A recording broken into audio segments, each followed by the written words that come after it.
The film opens with a memory from Nora's childhood. Her father tells her the legend of the troll massacre, ancient beings made of earth and stone. Long ago, trolls rose from the depths of the mountains and lived peacefully beside humans. That peace shattered under King Olaf the Holy, whose mission to Christianize Norway left no place for primordial creatures. Driven from the safety of forests and mountains, trolls were forced into the sunlight, turning them to stone. Children and elders alike were killed. The age of trolls ended. The story breaks off when Nora's mother sends her to bed. Young Nora insists she would have helped the trolls if she were there, and asks if her mother truly believes King Olaf chased them into the mountains. Her mother promises that one day, they'll visit the legendary troll wall together. The story jumps 30 years ahead. Nora now lives alone in her late father's cabin in Steinbutelen. Suddenly, a hooded figure breaks in.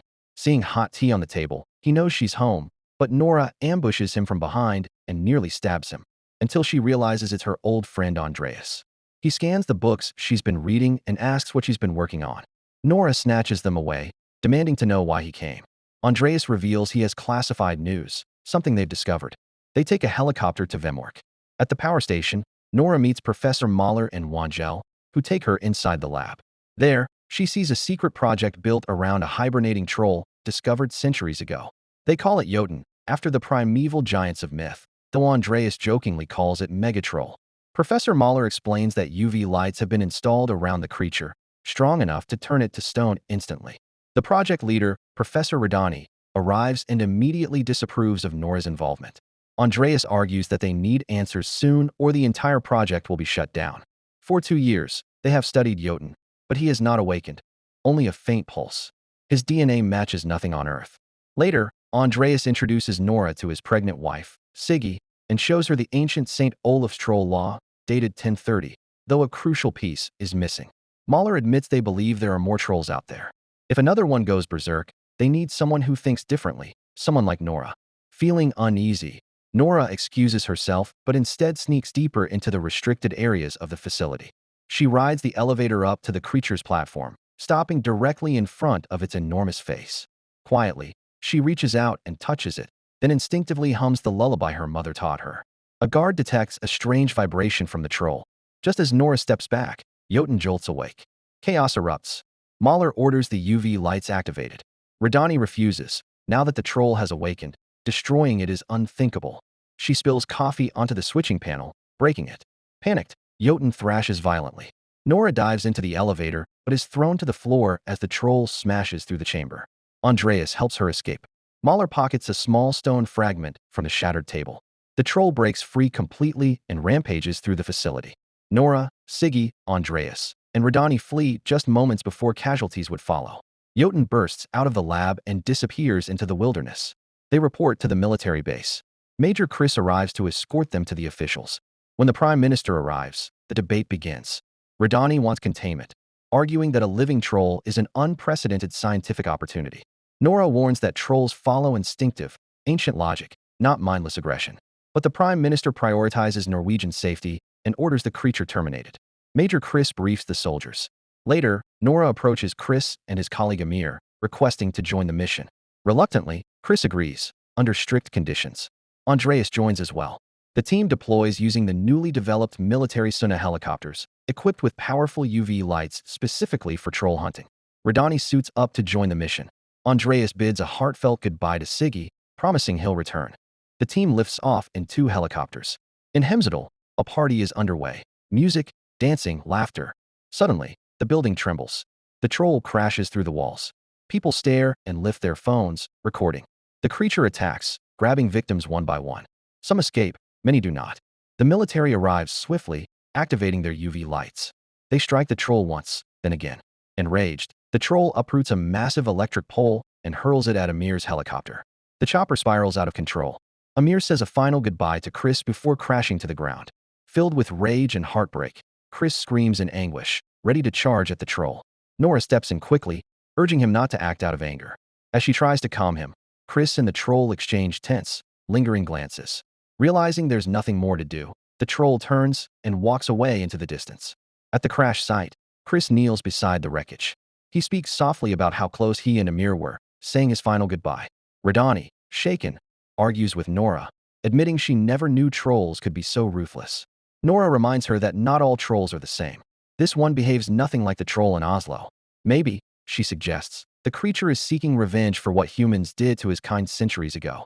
Andreas asks whether there's a way to communicate with the troll. Nora thinks for a moment, then tells them she might know someone who can help. Desperate for answers, the group travels to the Dovre Mountains, an area the military searched 3 years earlier during their hunt for trolls. Meanwhile, the larger troll continues his journey, passing through Lesha and crushing an old man's newly built cabin without even noticing. Inside the mountains, the group enters a cavern known as the Hunting Pit. Nora recounts the legend. Humans once tried to kill a troll king by kidnapping his child and luring him into a trap. Carved Christian symbols on the stone spikes were designed to inflict maximum damage. The troll king survived and escaped 3 years ago, but Nora now suspects the child survived as well. She gently taps a small rock she's been carrying against the cavern walls, creating a familiar pattern from her father's stories. She quietly warns the group not to panic. Moments later, a younger troll emerges from the darkness, cautious, observant, and afraid. Moved, Nora calls him beautiful. The young troll steps closer, allowing her to touch him. She closes her eyes and hums her mother's lullaby. The creature responds softly. The others stare in awe as Nora shows them the young troll understands her. When she encourages them to reach out, they feel the creature respond calmly, curious rather than hostile. Nora convinces the young troll, beautiful, to help them face the older one. After a moment of quiet consideration, he agrees. Outside in Buverdalen, the group waits in the snow for the ruthless troll to arrive. What follows is brief but devastating. Beautiful emerges from the frost, confronting the larger troll. They exchange deep, rumbling sounds, almost like words, across the frozen lake. Without warning, the older troll stomps the ice, causing it to crack open beneath them. Nora escapes just in time, but Beautiful slips, crashing through the ice and sinking into the freezing water below. Helpless, Nora watches him disappear, mourning a creature she had finally connected with. The older troll turns toward the team, preparing to strike. They scramble into the helicopter and lift off just in time. Later, at a quiet gas station, Nora holds the small stone fragment, Beautiful stone. She tells Radani that he never felt safe outside the cave. He feared the open world and only ventured out because she asked him to. The guilt sinks in quickly, heavy and devastating. She feels responsible for pushing him into something he wasn't ready for. While examining the map, Radani notices something striking. The troll's path mirrors the ancient pilgrimage route to Nidaros in Trondheim. The line is exact. Nora understands immediately. The troll isn't wandering. He isn't attacking at random. He's following a route tied to St. Olaf himself, and whatever awaits at the end of that path is something far more personal than mere instinct. The group arrives in Trondheim, heading straight to Nidaros, where historian Esther greets them warmly. She recognizes Nora instantly because of her late father's work. Esther guides them to the Nidaros Cathedral, built between 1070 and 1300, now considered the heart of Norway. Nora asks about her theory that Olaf's remains might still be hidden somewhere in the cathedral. Esther leads them deep underground. While searching the catacombs, the group discovers a strange door Esther has never seen in all her years down there. After solving the ancient locking puzzle, they pry it open. Inside is a sealed crypt untouched for centuries. The group steps inside and finds the body of St. Olaf, his untouched silver sword, and the missing half of the troll law they had been searching for all this time. Andreas sends a photo to Siggy, who pieces the fragments together and sends it back. The meaning becomes unmistakable. Olaf never intended to exterminate the trolls. He wanted to give them a protected homeland in Jotunheimen. The church rejected his decision and killed him for it. The enraged troll marching toward Trondheim isn't searching for Olaf. He wants revenge on the institution that betrayed his kind. News spreads across social media, countries and cities. Some people believe the reports. Others are convinced trolls can't exist. The Prime Minister addresses the nation, announcing that Trondheim must begin immediate evacuation. Inside the cathedral, the group has no choice but to stay and fight. As the city empties, Nora develops a strategy. When she dips a knife into holy water, she realizes trolls are weakened not only by sunlight, but by holy water itself. Radani and Chris rally the civilians, urging them to arm themselves however they can. People rush to gather gallons of holy water, filling tanks, bullets, and even loading barrels around military explosives. Esther and Andreas prepare the cathedral bells to disorient the troll. The soldiers take position. The ground begins to tremble. The troll is close. Esther and Andreas ring the massive bells, their thunderous sound unsettling the creature. Soldiers fire holy water rounds, trying to slow it down. But enraged, the troll rips a tree from the ground and hurls it into the cathedral tower, silencing the bells. Esther and Andreas narrowly escape. The soldiers retreat when they see the explosives, and holy water barely faze the creature. In the chaos, Beautiful arrives, launching himself at the older troll. The fight is brutal but short. The larger troll overpowers him again, slamming him into the bridge. Radani suggests a desperate tactic. If they can get holy water inside the troll's body, they might kill it from within. Andreas identifies the only remaining option.